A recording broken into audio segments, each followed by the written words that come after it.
the seashore. There's German logic, to gallop in denial toward catastrophe. It is not our custom to stop even a moment earlier. The German person is composed of masses of various elements. You could say that everyone is like that, and you would be right. But the concoction known as German, for example, the dose of sentimentality within it, is particular and unique. I have been striving to discover the winning formula by means of which we can conquer the German market. You may be wondering whether I already possess it. I contend that I do. I have devoted most of my life to the study of the German. Therefore, sir, if you want to do business in Germany, I suggest that we cooperate. Jack Fisk was impressed. Young man, you don't completely understand the field yet, but you have ability, and your eloquence is quite shocking. When Fisk moved to Berlin, he made Thomas his assistant, and a year later he became the director of a new one-man department called German Consumer Psychology. If truth be told, Thomas believed he was born for the job. Even as a boy, he understood that his best developed talent was to seduce people into buying his product, to pluck the right strings in the buyer's soul.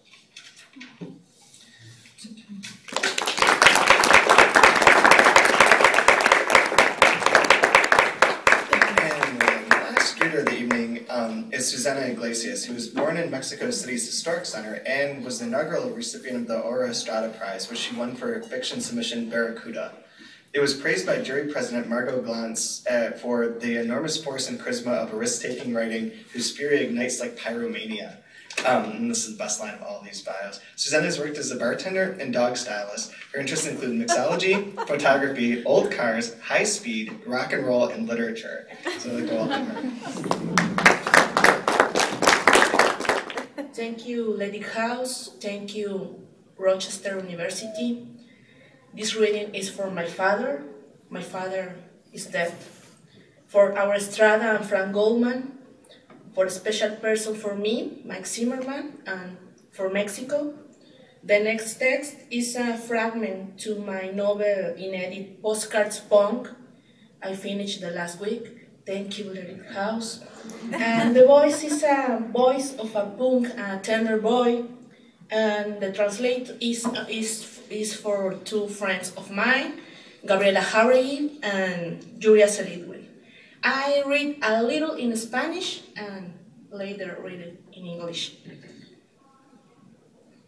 Punks de Postal, 1992. En mis sueños, Dios se suicida un día. En mis sueños, Dios fuma piedra. En mis sueños, Dios es un parricida fracasado, un cretino, un cara dura. Nunca me he creído nada, no me gusta ladrar, se pierde tiempo. Nosotros los perros apaleados no ladramos. Nosotros mordemos y arrancamos el pedazo, lo escupimos buscando un sitio para lamer nuestras heridas en paz. No tenía comparación con nada, salir de las tiendas con los bolsillos del pantalón, la chamarra, calzones y el sostén lleno, a veces con calzado nuevo. Habitábamos un mundo donde todas las cosas y hasta las calles eran de alguien, y entre toda la confusión tenía algo muy claro, algo que me quedaba clarísimo. No quería trabajar. No quería dinero, no quería comprar nada. Pagar es comerciar, comerciar es emputecerse, se emputecen los viles. Mis planes de vida eran nulos y aún así, nunca pensé en vender mi alma en un trabajo para obtener dinero a cambio.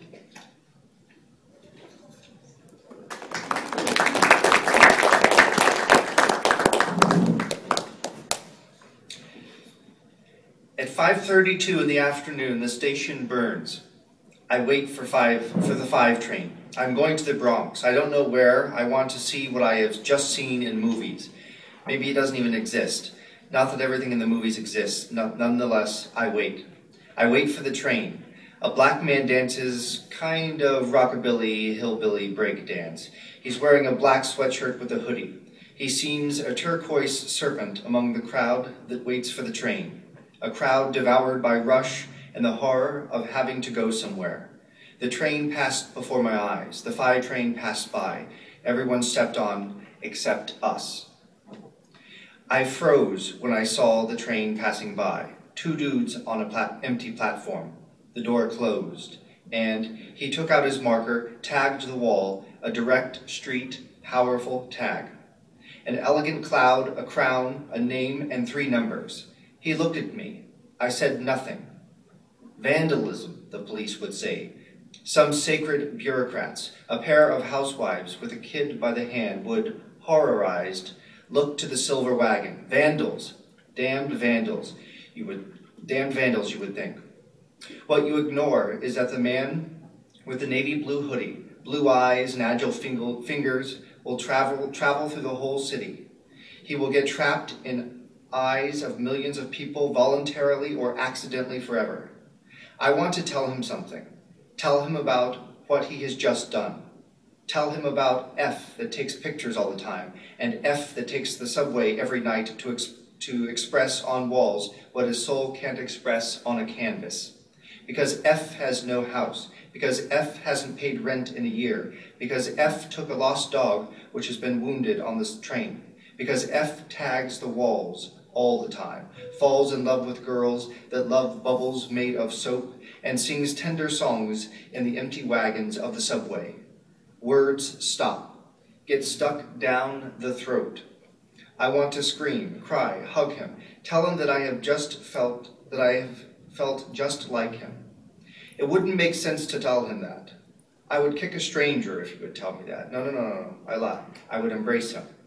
I do not say anything. My English is so bad that my tongue can hardly spit the word, amazing. I want to talk, but I can't. I am looking at him. He notices. He looks at me, smiles. He is smiling, and it is not a cynical smile. From afar, the zoom of the next train resounds in the tunnel. Here it comes, a beautiful metallic train. We walk. My eyes look for him. There he is. He is laying against one of the doors. The minutes pass the same as the stations. The people run, die in every step. It is getting darker. He gets close to the door. I am following him. I do not know how old he is. His eyes are of a teenager. I am following him. I am getting off at a Bronx station, and it does not look like the movies. He walks fast, almost runs. I bump into people. He dodges as if he knew by heart the steps of all the crowd. It is dark. He keeps walking faster every time. He stops, and my steps go farther, and I bump into him. It is a free fall that is heard for 10 blocks. He gives me his hand and helps me get up. He winks.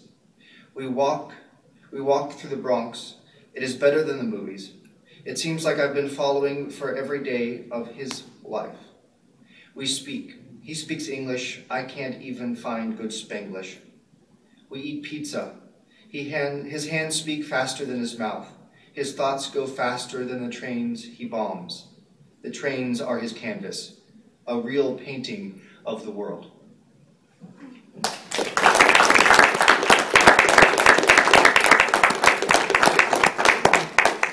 We do have a couple minutes if there are any questions from anyone in the audience.